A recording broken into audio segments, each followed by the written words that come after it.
If you've got a pile of ESP8266s that you can't seem to toss, here's a do almost everything board to put them to use. I'll go over 3-ish IoT data ticker examples: a weather forecast, news headlines, and NASDAQ stock ticker. They're all pretty basic IoT projects that just barely fit in the abilities of this ESP, and they're only using free APIs. Yes, you can port these projects to the ESP32 with ease, and you should. I'm just trying to inflict some self-discipline and use what's in my parts bin. All the CAD, PCB design, and code files are in the video description.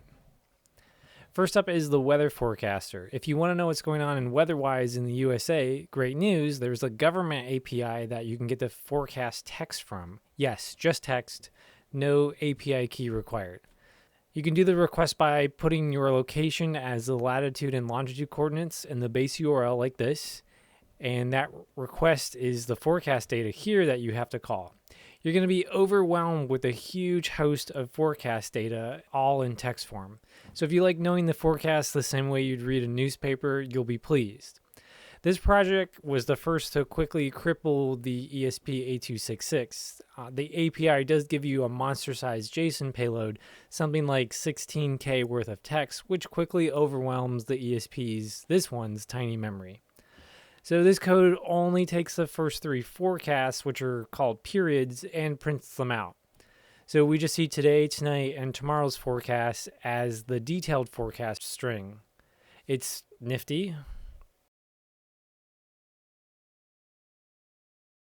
Second is headline news. This fetches US headlines from the News API every hour and scrolls them across 2 zones of this 16 module. Headlines are fetched via HTTPS, parsed with Arduino JSON, and sanitized for characters that can't display or render on these matrices. This free API limitation is pretty generous at 100 fetches per day, so this code updates every hour.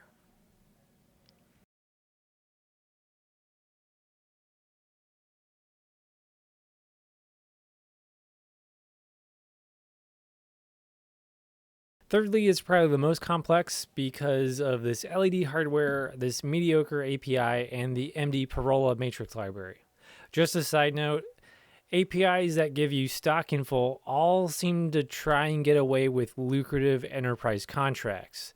Stock data, I guess, means money, so shop around. Anyway, this free API, don't know if it's the best one, comes with a lot of garbage when calling it as a trade-off for offering free 60 stock calls per minute, which was the best I could find just randomly searching. This code has some intentional slowdown to never exceed that 60 calls per minute, and that's also part and due to not grabbing more than 25 stocks, which is also dancing around some memory limitations. When the stocks are fetched, the API provides a bunch of HTTP header information that has to be ignored before the JSON payload can be read. And I mean like a bunch of HTTP information. So ignoring all this, the stock data is parsed, fancy characters are removed, and then everything's formatted into up and down stock messages marked by custom arrows. So the stocks are sorted into are they gain or are they losses, and then they're displayed respectively on either the lower zone or the upper matrix zone. So if you're looking at anything in the upper, those are all gains. The string data for the 25 stock JSON payloads are split into chunks, and that's because the MD Parole library, again for this hardware, has some serious limitations. The library has a buffer that can only handle 200 characters at a time. Using any other display hardware like the P matrices would cut this code to probably less than half of the number of lines it is now, but I spent the money, so I got to use this hardware that I didn't end up using for the first project. All these red LED marquees I'm showing are the FC16 variant of the Max 27XX hardware. You can still buy these, but you shouldn't. They're just kind of obsolete now. And the P matrices are just way better.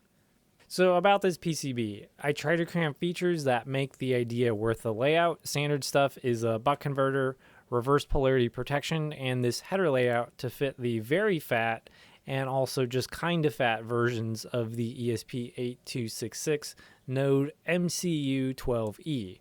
Other features, because why not, is a buzzer, rotary encoder, and IR receiver if you're not using the GPIOs with SPI communication. The original idea was to make a simple wireless scoreboard using these NeoPixel 7 segment PCBs, which are open source and are pretty cool design by Unexpected Maker.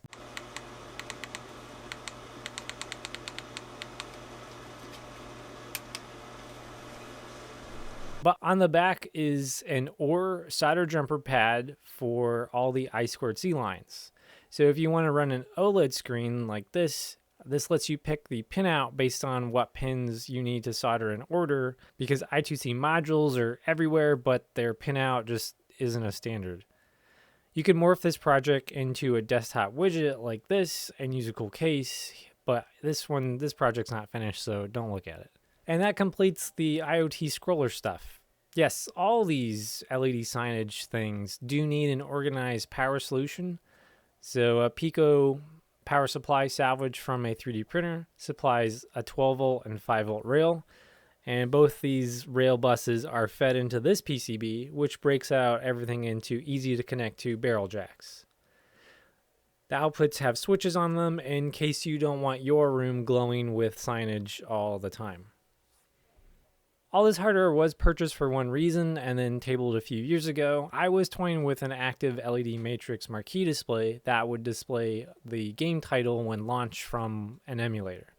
This was novel, but the effort to see it work didn't really match cabinet aesthetics anyway. It was just going to look ugly.